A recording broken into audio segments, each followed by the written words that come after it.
মারে ঢাকা শহরে কত ক্রিকেট মাঠ, তোমার ভাই কোন মাঠে খেলতেছে তুমি কেমনে পাইবে কথারে? অবশ্যই পামু। আমি যেমন আমার ভাইরে খুঁজতাছি, ভাইও আমারে খুঁজতাছে। তোর সাথে কে বাজে কথা বলেছে রে? আমাকে বলতো। ম্যাডাম ম্যাডাম বাদ দেন বাদ দেন বাদ দেন।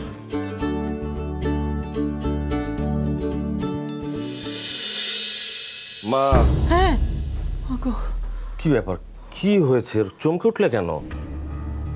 সাদিক, হ্যাঁ আমার না খুব ভয় ভয় লাগছে বাবা।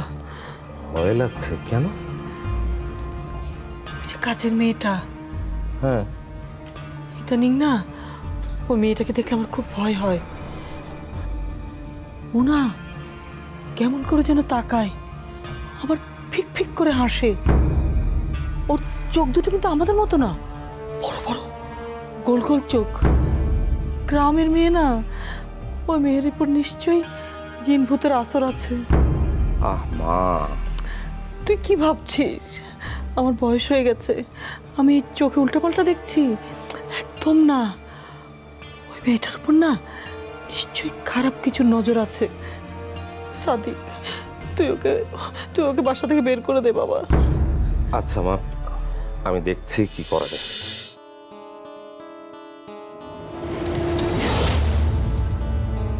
তুমি তুমি তুমি কখন এসেছো? তুমি কি ইদানিং ইচ্ছে করে আমার ফোন রিসিভ করছো না? না না, মানে আমার ফোনটা সাইলেন্ট ছিল, সেই জন্য। প্রয়োজনের সময় তোমাকে ফোন করে পাওয়া যায় না, বোঝাতে পারলাম?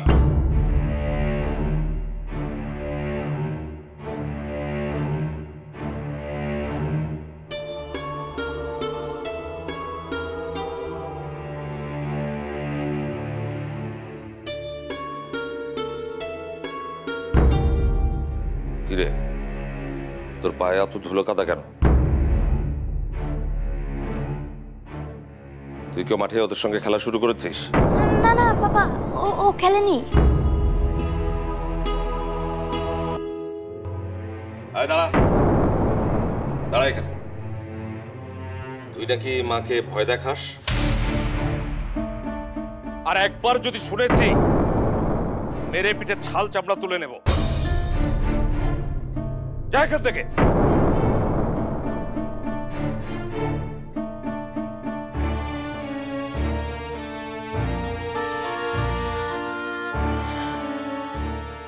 আয়ান।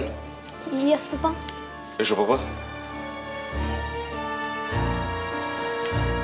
আজ প্র্যাকটিস কেমন হয়েছে বাবা? ভালো হয়েছে। সবকিছু ঠিকঠাক ছিল? ইয়েস পাপা। Very good. দেখো তোমার জন্য কি এনেছি।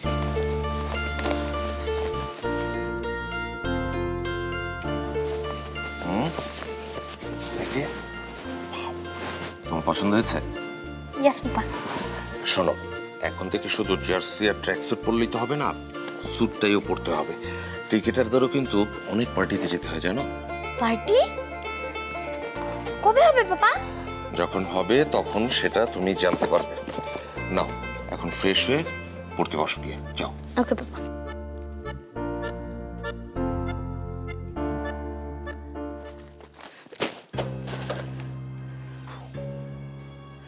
যেমনি মা তেমনি তার ছেলে, সামান্য একটা ক্যাচ পর্যন্ত ধরতে পারো না।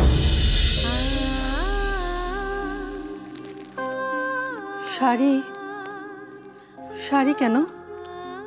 একটা পার্টি আছে, সেখানে পরে যেতে হবে তাই।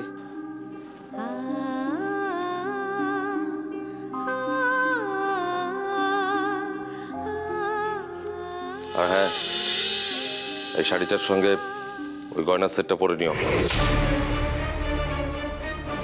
গয়না? কোন কোন গয়না? কেন, গত বছর যে দামি একটা গয়না কিনে দিলাম সেটার কথা ভুলে গেছো? স্ট্রেঞ্জ।